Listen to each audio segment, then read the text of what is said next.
एक कहावत है कि अगर खेत अगर हल चलाने से रोती है तो शायद फसल उत्पादन नहीं हो पाएगा। उसी प्रकार अगर कामयाब होना है तो कुछ हमारे शारीरिक तकलीफ भी झेलना पड़ेगा। उसी खेल में जिसमें चोट लगती है तभी जो है व्यक्ति आगे अपने जीवन को सही सफल बना पाते हैं। हेलो दोस्तों, कैसे हो? आज करने जा रहे हैं क्लास 12th का फिजिकल एजुकेशन। ठीक है, ये आपका होगा शरीर क्रिया विज्ञान और खेलों में चोट। ये जो है आपका CBSE का है। ठीक है, देखते हैं कि आज हमारा चैप्टर में है क्या है। मैं एक बार फिर से कहना चाहूँगा, अगर आप ये मेरा वीडियो देखते हो तो पूरा ही देखा कीजिए, क्योंकि इसमें बहुत बातें जो होती है बताई जाती है। हर एक पॉइंट पे आपको अच्छे से समझाने की कोशिश किया जाता है। ठीक है, इसलिए पूरे वीडियो देखने की कोशिश कीजिए। चलिए देखते हैं कि इसमें जो है क्या कहने की कोशिश किया गया है शरीर क्रिया विज्ञान और खेलों में चोट। जैसे आपको समझ ही होगा कि व्यायाम शरीर क्रिया व्यायाम के प्रति जो है प्रक्रिया का अध्ययन है, यानी व्यायाम शरीर क्रिया व्यायाम के प्रति शरीर की प्रतिक्रियाओं का अध्ययन है। मानव शरीर में हम मुख्य रूप से कंकाल, मांसपेशियां, तंत्रिका, अंतस्वैती, हृदय, ठीक है, चयापचय, श्वसन, पाचन सूत्र और प्रजनन प्रणाली का अध्ययन करते हैं, जो किसी न किसी तरह व्यायाम से प्रभावित होते ही हैं। व्यायाम के दौरान हमारे शरीर की सभी प्रणाली जो है संयुक्त रूप से काम करती है, लेकिन इन प्रणालियों की प्रक्रिया अलग अलग होती है। वो क्या होते हैं उसके बारे में हम अध्ययन करेंगे। ठीक है, सबसे पहला हमारा पॉइंट यही कि शरीर योग्यताओं को तत्व का निर्धारण करने वाले शरीर क्रियाएं कारक, यानी psychologically factor determined to the component of physical fitness. Physical fitness के लिए कौन जो कंपोनेंट हैं जो बहुत ही ज़रूरी है, तो उसके बारे में हम इसमें अध्ययन करेंगे। तो सबसे पहले यही बात बताया गया है कि शरीर योग्यता के तत्वों का निर्धारण करने वाले विभिन्न शरीर क्रियाकलापों को ताकत, सहनशीलता और लचक होनी बहुत ज़रूरी है। देखिए, कोई भी अगर आप एक्सरसाइज करते हो, ठीक है, तो आपको व्यायाम करते समय ये बात जरूर ध्यान होना चाहिए कि उसमें ताकत आपको होना चाहिए, सहनशीलता होना चाहिए और लचक होनी चाहिए, तभी आप निम्रतापूर्ण उसको ढंग से कर पाओगे। तो इसमें सबसे पहला पॉइंट यही आता है कि ताकत को निर्धारित करने वाले शरीर क्रियाएं कारक, यानी ठीक है, physiologically factor determined to the strength. Physiologically factor कौन कौन से हैं जो डिटरमाइंड करते हैं आपका स्ट्रेंथ को? तो इसमें आ जाता है कि प्रतिरोध पर काबू पाने को मांसपेशियों की क्षमता को ताकत कहते हैं। आपको पता है ताकत का मतलब यही होता है कि आप अपने मांसपेशियों पर कंट्रोल कर पाए हो, काबू कर पाए हो। अगर मांसपेशियों पर आपने काबू नहीं किया है, इसका मतलब है कि आपके पास प्रतिरोध सहने की क्षमता बहुत ही कम रहेगी। ताकत को मांसपेशियों द्वारा उत्पन्न किए जाने वाले अधिकतम बल को तौर पर परिभाषित भी किया जा सकता है। ताकत को स्थिर व गतिशील ताकत के रूप में विभाजित किया जा सकता है। एक तो ताकत स्थिर होती है, एक ताकत जो होती है गतिशील होती है। व्यक्तियों की ताकत को निर्धारित करने वाले विभिन्न शारीरिक क्रियाएं निम्नलिखित पर किया गया है, यानी कौन कौन से फैक्टर जो हैं इसको इफेक्ट कर रहे हैं और कौन सी संरचनाएँ जो हमारे लिए ज़रूरी है, कॉम्पोनेंट कॉम्पोजिशन, वही हम उसमें चर्चा करेंगे। इसमें सबसे पहला जो हमारा इसमें आता है वो है मांसपेशियां संरचना। देखिए दोस्तों, हमारे शरीर की जो संरचना है बहुत ही एक अद्भुत तरीका से किया गया है। तो इसमें सबसे पहला यही कि मसल कॉम्पोजिशन क्या है। प्रत्येक मांसपेशियां दो प्रकार के मांसपेशियों तंतुओं द्वारा निर्मित होती है। ठीक है, तेजी से सिकुड़ने वाले तंतु सफ़ेद तंतु जिसे कहते हैं, यानी fast twist fibre, white fibres, और जो धीरे सिकुड़ने वाले तंतु जो होते हैं लाल तंतु, यानी स्लो ट्विस्ट के कहा जाता है, जिसे रेड फाइबर भी कहते हैं।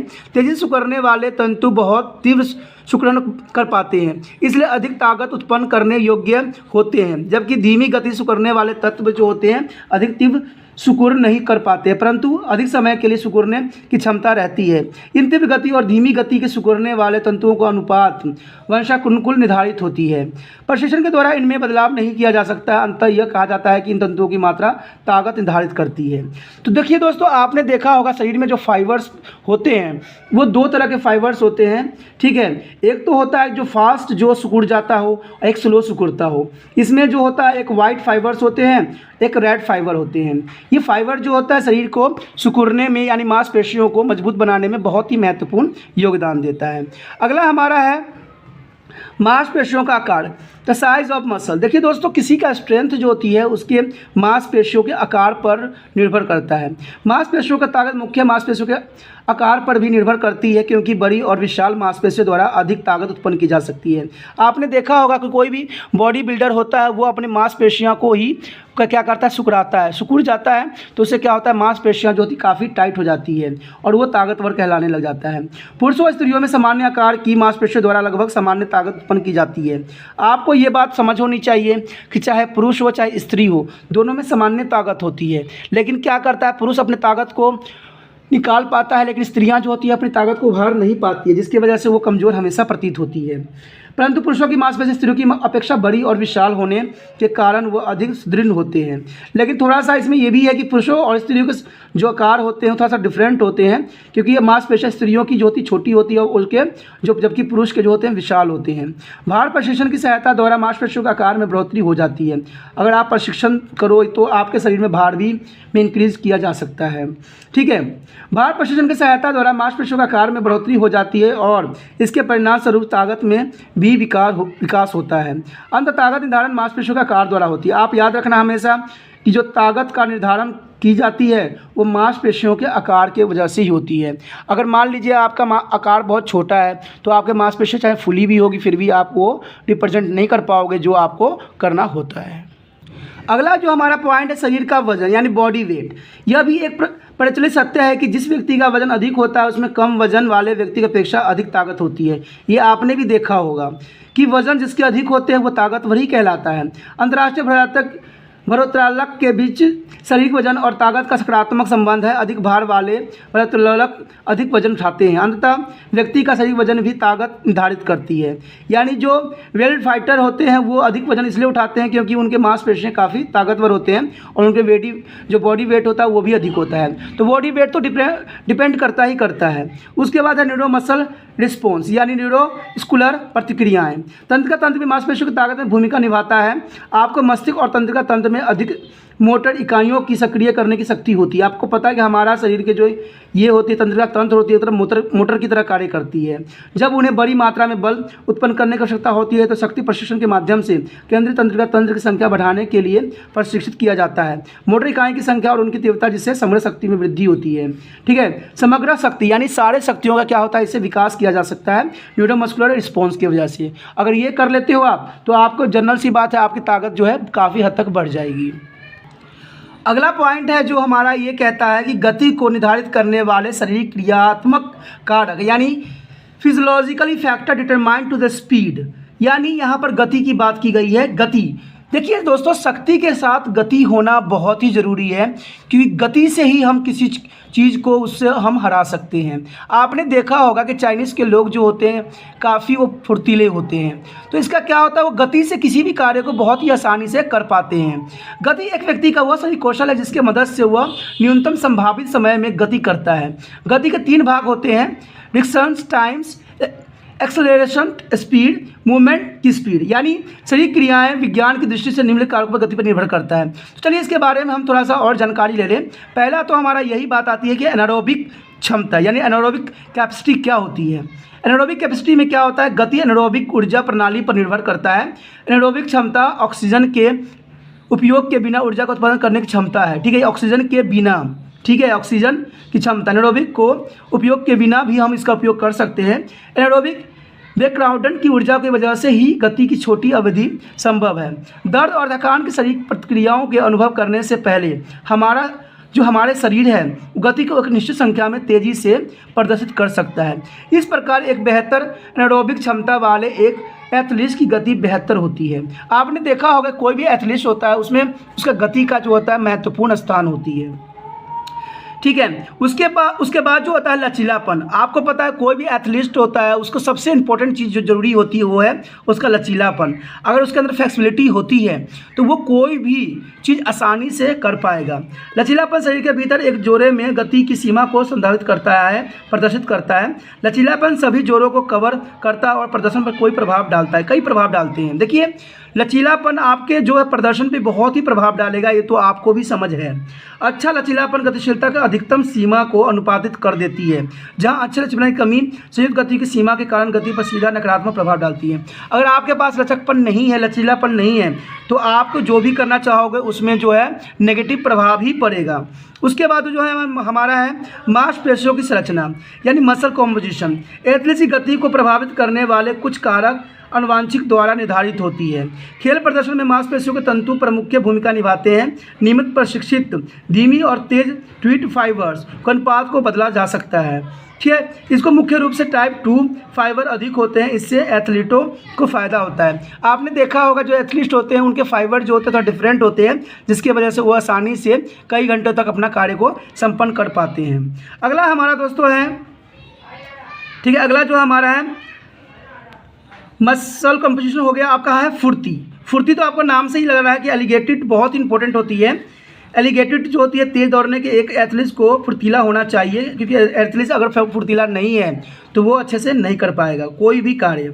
दिशा को तेज़ी से बदलने, गति बढ़ाने और धीमी करने की क्षमता एक एथलीट की गति में योगदान महत्वपूर्ण देता है। क्योंकि अगर आपके पास फुर्ती नहीं है तो आप दिशा, गति सब नहीं बदल पाओगे। क्योंकि आपने देखा होगा कोई एथलीट अगर दौड़ रहा है तो उसको रिसेंटली क्या होता है, अपने आप को चेंज करने की ज़रूरत पड़ती है। ठीक है, उसके बाद है आपका शक्ति। शक्ति का मतलब तो समझ ही रहे हो कि क्या मतलब होगा। गति उत्पन्न शक्ति पर निर्भर करती है और एथलीट इस शक्ति को कितनी अच्छी तरह से बनाए रख सकता है। बहुत तेज और विस्फोटक गतिविधियों के लिए विस्फोटक शक्ति अपरहित होती है। यानी आपको पता है कि एथलीट को मुश्किल से 2 या 3 मिनट में ही कार्य करना पड़ता है, तो इसके लिए उसको बहुत ही विस्फोटक शक्ति की जरूरत पड़ती है, जो 1 ही मिनट में या 2 ही मिनट में उसको जो कार्य को है क्या करे, संपन्न कर दे। यही मांसपेशियों के आकार पर निर्भर करता है। और ये किस पर निर्भर करता है दोस्तों? मांसपेशियों के आकार पर।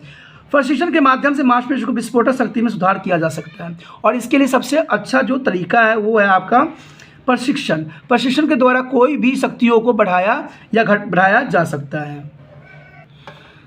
अगला पॉइंट जो हमारा है सहनशीलता, सहन शक्ति निर्धारित करने वाले शारीरिक क्रियात्मक कारक, यानी physiologically factor determined to endurance.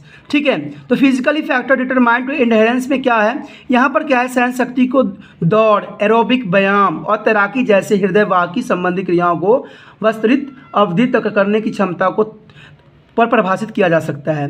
सहन शक्ति वाले अभ्यास को एक सहज आवश्यकताओं को समझा जा सकता है, और वह मांसपेशियों में संतुलन को बनाए रखने में ज़रूरत भी होती है।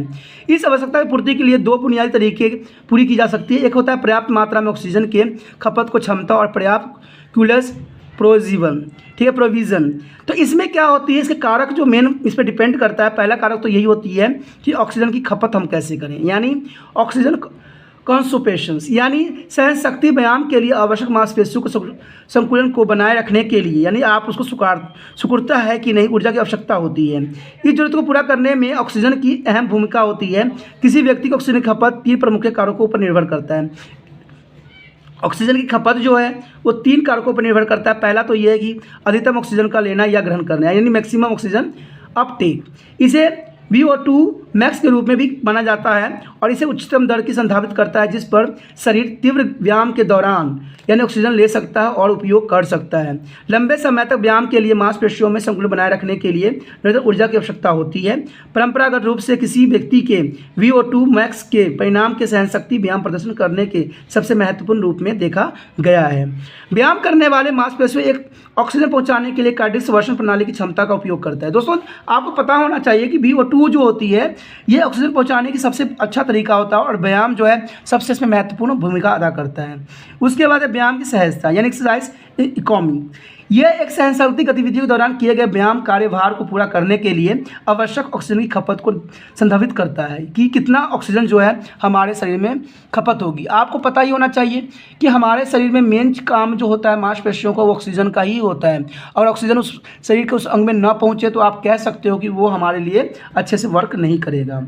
व्यक्तिगत व्यायाम सहज और सहन शक्ति के साथ बढ़ाया जाता है, और प्रशिक्षण संबंध विशिष्ट शारीरिक गतिविधियां करने के लिए जैव यांत्रिक तकनीकों में सुधार के कारण होती है। आप जब तक जैव यांत्रिक तकनीकों में सुधार नहीं कीजिएगा आपका जो है ये कार्य संपन्न नहीं होगा। उसके बाद है लैक्टेट थेरोहोल्ड, यानी लैक्टेट थेरोलॉइड जो होती है ये एक व्यायाम की तीव्रता है, यानी तीव्र प्रक्रिया है जिस पर रक्त प्रवाह में लैक्टिक एसिड जमा होने लगता है। आपको पता है लैक्टिक एसिड जो होती है वो जब नहीं जमा होने लग जाता है रक्त में, तो उससे क्या होता है हमारे शरीर पे बहुत काफ़ी इफेक्ट पड़ता है। लैक्टेट थेरोलॉइड को बढ़ाने की शक्ति को सहन शक्ति व्यायाम के दौरान तीव्र बनाए रखने में मदद भी मिलती है, जिससे प्रदर्शन में सुधारा जा सकता है। अगर आप इसमें थोड़ा सा सुधार कर लेते तो आपको काफ़ी इससे फ़ायदा हो जाएगी। उसके बाद दूसरा पॉइंट ये कहता है पर्याप्त ईंधन प्रावधान, एक्वाटिक फ्यूल प्रोविजन। आपको तो इसके बाद समझ ही आ गया होगा कि जब तक इंसानों में ईंधन नहीं होगी वो कार्य नहीं करेगा। ईंधन जो हमारे शरीर में होता है वो कार्बोहाइड्रेट के रूप में रहती है। मानव शरीर निरंतर मांसपेशियों के लिए ऊर्जा का उत्पादन करने के लिए वसा और कार्बोहाइड्रेट पर ही निर्भर करता है। तो एडिक्वेट फ्यूल प्रोविजन में यही होता है कि आपका वसा जो है और कार्बोहाइड्रेट जो है वो आपका शरीर जो है उस पर निर्भर हो जाता है। अगला पॉइंट जो है हमारा उचित जल योजना, प्रॉपर हाइड्रेशन। आपको पता ही है कि हमारा शरीर जो है बहुत जल्दी डिहाइड्रेट हो जाती है। जब आप लंबी अवधि के लिए विशेष रूप से व्यायाम करते हैं तो आपके बहुत पसीना आता है। इस तरह पदार्थों की पर्याप्त हानि होने लग जाती है जिससे निर्जलीकरण कहते हैं। आप कह सकते हो निर्जलीकरण। निर्जलीकरण का मतलब होता है बिना जल के। निर्जलीकरण कई हानिकारक शारीरिक प्रभावों के कारण बनता है जिससे हृदय गति और तापमान वृद्धि शामिल होती है। तो इसमें आपको पता है कि पानी का अगर पर्याप्त मात्रा में हर्ष हो जाए तो आपके बॉडी की टेम्परेचर जो है जनरल से बात है वो गिर जाएंगे। अगला जो हमारा है वो है मांसपेशियों की संरचना यानी मसल कॉम्पोजिशन। आपको शरीर दोस्तों पता ही होना चाहिए कि हमारा शरीर जैसा रहेगा वैसा ही आप कार्य करने में सक्षम रहोगे। प्रत्येक पेशी में 2 बुनियादी प्रकार के फाइबर होते हैं जो हमने पहले भी पढ़ चुके हैं। एक तो होता है आपने पढ़ा ही था, एक होता है आपका वाइट एंड एक होता है रेड, ठीक है, जिसके बारे में हमने पढ़ा है, ठीक है। ट्वीच मांसपेशियां फाइबर में छोटा होने की धीमी दर होती है, लेकिन स्टोर्ड स्टील में फाइबर में ट्वीस फाइबर होती है, लेकिन ये जो होता है जो आपका स्टोल ट्वीस मांसपेशियां होता है वो थकान के लिए भी अत्यधिक प्रतिरोधी है। अधिक स्टोल फ्यूजल मांसपेशियां फाइबर लाभ ऑक्सीजन की खपत में वृद्धि होती है जिससे बेहतर प्रदर्शन होता है।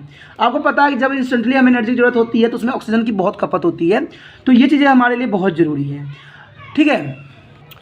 अगला जो हमारा पॉइंट है लचकता को निर्धारित करने वाले शरीर क्रियात्मक कारक यानी physiological factor determine to flexibility. आप इसमें कह सकते हो कि लचक को जोड़ों और मूवल्स की रेंज या एक जोड़ पर बिना किसी तनाव के ज़्यादा से ज़्यादा गति के रूप में परिभाषित किया जा सकता है। तो मूवमेंट भी बहुत ज़रूरी है। मूवमेंट के बिना, फ्लेक्सिबिलिटी के बिना आप कोई भी कार्य को सफल नहीं कर सकते, कोई भी एक्सरसाइज कंप्लीट नहीं होता। तो सबसे पहले इसमें जोड़ों में तो आता है यही कि जोड़ की संरचना यानी ज्वाइंट स्ट्रक्चर। ज्वाइंट स्ट्रक्चर आपको समझ होगा कि कहीं पर 2 चीज़ों की ज्वाइंट होती है। मानव शरीर में कई विभिन्न प्रकार के जोड़ होते हैं। कुछ जोड़ों में अन्य की अपेक्षा अधिक गति करने की क्षमता होती है। उदाहरण कंधे में गेंद और मज्जा यानी बॉल एंड सॉकेट आपने देखा ही होगा हमारे कंधों में जुड़े होते हैं। जोड़ में गति की क्षमता घुटने के जोड़ की तुलना में बहुत ही अधिक होती है। उसके बाद है आयु और लिंग यानी एज एंड जेंडर। इस सत्य के बावजूद भी कि आयु के साथ लचकता में कमी आती है, प्रशिक्षण द्वारा इसमें सुधारा जा सकता है। ये तो आपको भी पता है कि जेंडर हो या उम्र हो, इसके साथ ही आपका जो होता है लचकता में काफ़ी कमी आ जाती है, लेकिन आप एक्सरसाइज के प्रशिक्षण के द्वारा इसको सुधार सकते हो। ताकत और सहनशीलता में प्रशिक्षण द्वारा सुधार करके लचकता में सुधार करने में सहायता मिलती है। लिंग भी लचकता के निर्धारित करती है। लड़की की अपेक्षा लड़के अधिक लचीले होते हैं। लड़कों की अपेक्षा लड़कियां देखते ही होंगे कि लड़कियों में काफ़ी लचक होती है, जिसके पर लिए हम कह सकते हैं। उसके बाद है कनेक्टिव टिश्यू जो एक दूसरे को कनेक्ट करते हैं यानी संयोजी ऊतक। संयोजी ऊतक क्या होती है यानी कनेक्टिव टिश्यू लचीलेपन में शरीर के संयोजन ऊतक बड़ी भूमिका निभाते हैं। संयोजन ऊतक संरचनाओं के एक दूसरे से जोड़ते हैं। ये तो आपको भी पता है कि एक दूसरे से जो होते हैं कनेक्टिव करते हैं, जैसे नाम से ही लग रहा है। इन ऊतकों में हड्डियों को एक दूसरे से जोड़ने की क्षमता होती है, जिसमें मांसपेशियों को हड्डियों से जोड़ना, ठीक है, इन सारे बात शामिल होती है। संयोजी ऊतक कैसे बदलते हैं या कार्य करते हैं, ये उम्र या चोट जैसी चीज़ों से प्रभावित कर सकती है। उदाहरण के लिए जैसे हमारे उम्र बढ़ रही हो तो स्नायु बंधन लोच खो देता है। आपने पता ही होगा जो घुटने में स्नायु भरी होती है वो धीरे धीरे खत्म हो जाती है, वो रबर बैंड की तरह बन जाती है। लोच के साथ एक बंधन खिंचाव करने में सक्षम होता है और फिर आराम के दौरान अपनी मूल्य लंबाई में वापस आ जाती है। तो इससे क्या होता है, स्नायु बंधन लोच खो देते हैं और वो लचीलेपन को कम करते हैं और खिंचाव करने की क्षमता खो देती है। तो ये तो आपको देखा ही होगा जो वृद्ध व्यक्ति होते हैं उनमें बहुत ही काफ़ी ऐसी मांसपेशियों की प्रॉब्लम से वो गुजर रहे होते हैं। उसके बाद दोस्तों है आंतरिक परिवेश यानी इंटरनल एक्सपेरिमेंट, ठीक है। इंटरनल परिवेश यानी इंटरनल इन्वायरमेंटल फैक्टर जो होती है इस पर क्या इफेक्ट करता है यानी इंटरनल इन्वायरमेंट। खिड़की का आंतरिक परिवेश भी लचकता की प्रभावित करता है। उदाहरण 10 मिनट के लिए गर्म पानी को स्नान आंतरिक शरीर तापमान और लचकता को बढ़ा देता है। आपने देखा होगा कि वार्म बाथ जो लोग लेते हैं यानी गर्म पानी से नहाते हैं तो उनके शरीर में काफ़ी लचकता आ जाती है, काफ़ी उनके जो होते हैं शरीर के फ्लेक्सिबिलिटी आ जाती है। तो 10 मिनट के लिए बाहर 10 सेल्सियस तापमान में रहने से शरीर का तापमान 10 तक कम हो जाता है और लचकता भी कम हो जाती है। उसके बाद आपको पता है कि जो प्रीव्यू इंजरीज होते हैं, पूर्व चोट होते हैं, वो भी हमारे शरीर पर काफ़ी इफेक्ट डालते हैं। ठीक है, संयुक्त तंतु और मांसपेशियों को चोट इस प्रभावग्रस्त ग्रह अंगों को जटिलता या कठोर बना देती है। रेशेदार तंतु यानी फैब्रिक टिश्यू कम लचीले होते हैं और अंग को समूथ कर देते हैं, जिससे लचीलेपन में कमी आ जाती है। तो आपको पता है पूर्व चोट जो होती है काफ़ी नुकसानदायक होता है।